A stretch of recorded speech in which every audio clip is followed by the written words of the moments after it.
Hey guys, it's Sarah, and today I'm going to be bringing to you my list of most anticipated books coming out in 2019. This video is being made in paid promotion by Disney Book Group in honor of the release of the second book in the Prosper Redding series. I will get into what this series is about as I get into this list of books that I'm looking forward to this year, but I do want to talk about them in chronological order, so we'll revisit that. The first book that I'm excited for actually already came out on January 15th, and that is The Gilded Wolves by Roshani Chokshi. I read The Star Touch Queen by her a few years ago, and I wasn't super into it. There was a lot of things that I didn't like about it. There was a lot of stuff about her writing that I did enjoy, so I've always been wanting to try another book by her. The premise of this one is actually really exciting. It is a historical fantasy that takes place in Paris in 1889, and it follows a thieving crew. I don't know much about it beyond that, besides that there is a magical element, and I think the people in this crew have powers, and there's a secret society, and all of that together is super interesting to me. Like, add secret society, thievery, and fun characters, and I'm totally there. So I really look forward to reading this. The next book on my list comes out on February 5th, and that is The Last Life of Prince Alastor, which is the second book in the Prosper Redding series. This is a middle grade series that centers on our titular character, Prosper Redding. His family is very wealthy and successful, and he discovers in the first book that it is because his great-great-great-great-great-great-grandfather made a deal with a demon, and so because he broke that contract, he actually ended up cursing Prosper, and so Prosper has a malefactor or a demon inside him, and so he spends the whole first book trying to come to terms with that and figure out how he's going to get this demon out of him. And the demon's name is actually Alastor, and so they actually have conversations with each other. And in the second book, they are actually going to have to travel to the demon realms because they discover a lot of stuff in the first book that they now need to solve. I actually read this first book in January because I wanted to get ready and get excited for this book. I really enjoyed it. I liked the characters a lot. The ending really got me. There was a twist in the end, and I really enjoyed that. But if you like middle grade at all, I think this is a really cute series that you can get into, and now is definitely the right time. The next book on my list also comes out February 5th, and that is On the Come Up by Angie Thomas. Angie Thomas is the author of The Hate U Give, which was a wildly popular book that came out in 2017, and there was also a movie made on it that came out last year. This book centers on a girl named Bree who is 16, and she has always dreamt of being a famous rapper. Her dad was a pretty popular underground rapper who ended up dying before he got a chance to make it big, and so she has always dreamt of following in his footsteps, but unfortunately she comes from a slightly rough neighborhood, and so she's really trying her best to do everything she can to get out of this situation. That's pretty much all I know about it, but it already sounds interesting to me. I really love Angie Thomas, and like I said, I loved The Hate U Give, so I really look forward to reading this. The next book on my list is The Lovely War by Julie Berry. This is kind of a complex book to explain, so I'm going to kind of read from the synopsis on Goodreads. But basically, it takes place in 1917 during World War I, and our main characters, Hazel and James, first catch sight of each other at a London party. She's a shy and talented pianist, and he's a newly minted soldier with dreams of becoming an architect. When they fall in love, it's immediate and deep, but cut short when James is shipped off to the killing fields.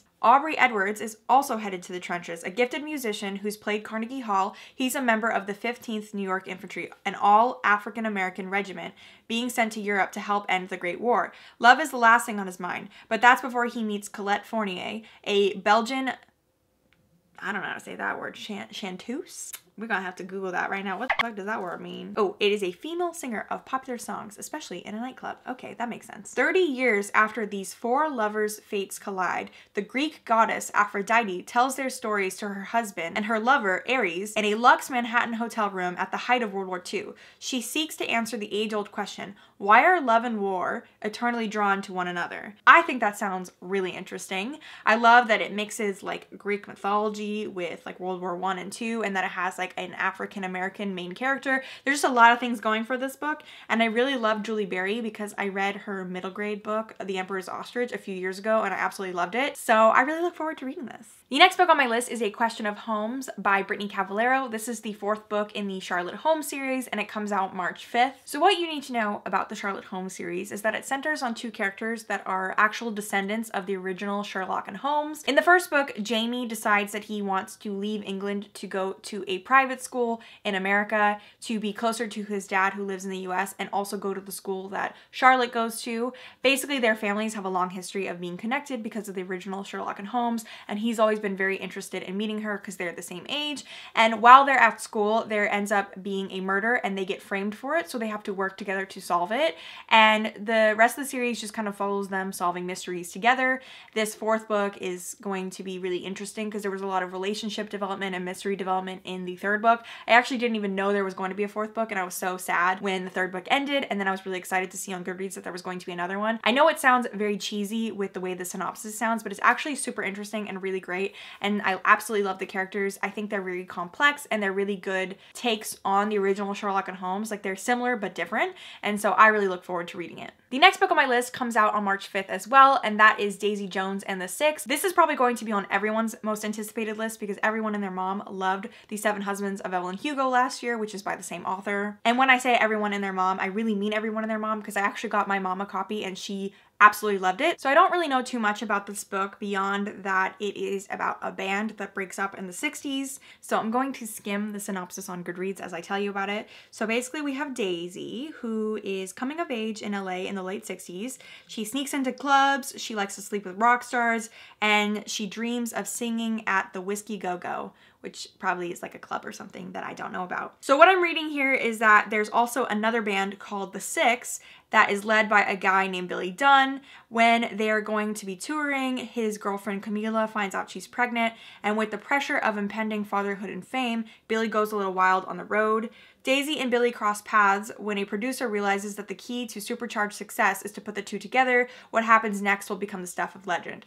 What I'm guessing or assuming is that there's probably a romance that happens between them, even though he has a baby mama. It sounds really interesting. It sounds very similar, like in the vein of The Seven Husbands of Evelyn Hugo, where you're hearing about a historical figure that might be fiction and getting their story. And so I'm excited to read it. If Daisy is going to be anything like Evelyn Hugo, I know I'll love her. So yeah, I'm definitely looking forward to that. I probably will read that like the minute it comes out. The next book on my list might be my most anticipated book of all of 2019, and that is A Dangerous Collaboration by Deanna Raybourn. This is the fourth book in the Veronica Speedwell series, which has quickly become one of my favorite series of all time. It's a historical mystery series that centers on Veronica Speedwell, who is an orphan in her mid to late 20s. She's considered a spinster for the time because it takes place in Victorian London, and she is a lepidopterist, which is a butterfly scientist. And in the first book, she discovers a lot of things about her past that she didn't know because she was adopted. And she ends up having to partner with this guy named Stoker, who is also a natural historian. And so they really relate on the science level, but they also don't really get along because they fight all the time. Each book centers on a different mystery, and I just love the rapport between Stoker and Veronica. They're so funny together, and I love how smart and ambitious Veronica is, and she is not afraid of her sexuality, and she's just such a great character, especially for being set in Victorian times. And I really, really look forward to reading this fourth book, which I think has a lot to do with Stoker's family, and Veronica gets pulled into that, and so I'm very excited, and I highly, highly recommend that series. The next book on my list comes out on May 7th, and that is Somewhere Only We Know by Maurene Gu. I'm pretty excited about this book because the plot sounds very much like a K-drama. And for those of you who don't know, I used to watch K-dramas like it was my job in high school. Like, I've definitely seen like at least 20. I haven't really watched that many since I've been in my 20s, but I really, really love them. I have a special place in my heart for them. And if any of you have read Maurene Gu's other book, her first book, that actually was about a girl who makes a boy fall in love with her by following the rules of K-dramas. And so I think Maurene Gu has a sort of like theme with her books, but I'm not mad at it. It's really interesting to me. And I know that this one is about a girl named Lucky who is a K-pop star, and there is a tabloid journalist named Jack who ends up following her to a hotel, and I think they end up falling in love. I don't really know much beyond that, but anything that has to do with a K-pop star falling in love with a civilian sounds good to me. The next book on my list also comes out on May 7th, and that is The Bride Test by Helen Hoang. This is the author who wrote The Kiss Quotient, which was a very popular romance book that people were really enjoying last year. I was kind of on the fence with The Kiss Quotient, where I liked a lot of aspects of it, but it wasn't like my favorite romance of all time. I think I gave it like 3 stars, but I definitely liked it enough to read her next book. So this book centers on a man named Kai who is autistic, and he just doesn't feel very big emotions conditions due to his autism, and his family is worried that he's never going to settle down and get married.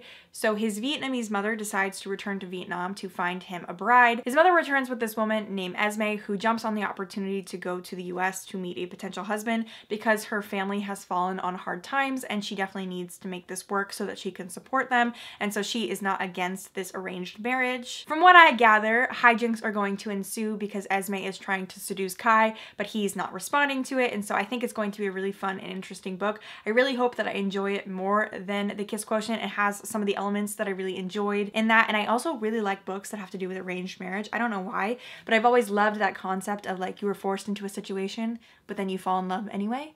So I think it'll be a good time. The next book on my list is The Haunted by Danielle Vega. This is a YA horror book that centers on this girl named Hendrix, who has a very wild past, but ends up moving to a new town and gets caught up with the popular crowd. There is a house in town that everyone says is haunted, and so I believe she gets challenged to go into the house, and she discovers that it actually is haunted, and there's just a lot that happens with that. I think there's a boy that helps her like take down the ghosts. I don't really know. That's what I gathered from the synopsis, but I'm really interested in reading it because I actually really enjoyed The Merciless by Danielle Vega. It was just a very fun like book version of a like teen horror movie, and sometimes I just think reading like cheesy stuff like that is really fun, so I really look forward to reading this. The next book on my list comes out on October 8th. We're kind of jumping way farther into the year for books that are coming out, but it is The Beautiful by Renee Audier. All I know is that this book takes place in New Orleans and it's about vampires. I really love the Vampire Diaries and I liked the originals as well, so anything that kind of has that vibe kind of catches my attention. I know vampires are kind of played out, but I'm not against going back into my vampire phase that I was so deeply in when I was like 13. This also takes place in 1872, so it's sort of historical, and I don't know if you can sense a theme, but I tend to like books that kind of have a historical setting, so I look forward to reading this. I haven't really read anything else by Renee Audier. I tried to read The Wrath of the Dawn, I don't remember what it's called, but I tried to read that a couple of years ago and I just really couldn't get into it.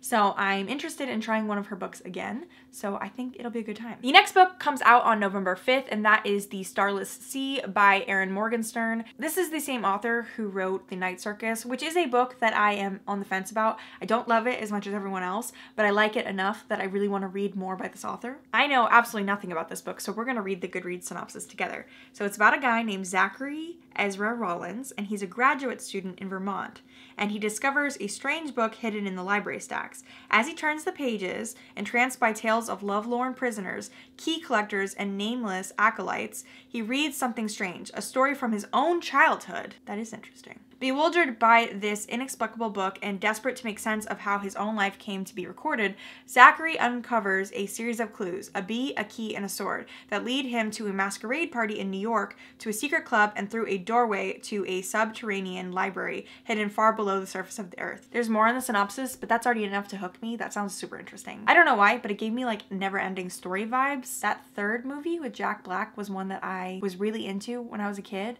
I don't know why I chose that one of all of them, but for some reason it's giving me that vibe because he would like read the book and then he was like in the book. This video would not be complete if I didn't bring up Chain of Gold by Cassandra Clare, which is the first book in the Last Hour series. This comes out on November 19th, and this might even be my more anticipated book. I don't know. It is up there with the Veronica Speedwell book. I don't know when it happened, but somewhere along this past year and a half, I became Cassandra Clare trash. Like, I will read and do anything for that woman. I met her once in person when Emma from Emma Books got to interview her. It was an experience. Like, she was so nice. I would die for her. And so I'm beyond excited for this first book in the Last Hours because it centers on Tessa and Will's children, and it is historical. Like I said, I'm really into historical settings. It's like Victorian London setting, and I'm just so excited. I don't even really know what to say to explain this. I feel like at this point everyone kind of knows what Cassandra Clare's books are about. I'm just so excited because Tess and Will, who I just mentioned, are from the Infernal Devices, which is my favorite series in the like Shadowhunter world.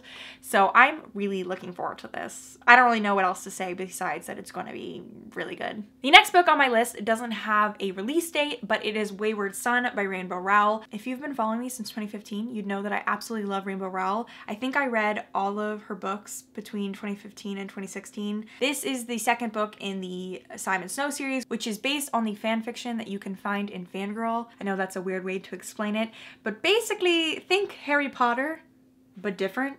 and that's basically what the Simon Snow series is. It has a magic system and a magic school, and it has a lot of the elements of Harry Potter. I think that was the point when Rainbow Rowell wrote it, but it's definitely not a ripoff. I kind of want her to write more contemporary like she used to, but you know, she's living her dream. She's writing what she wants to write.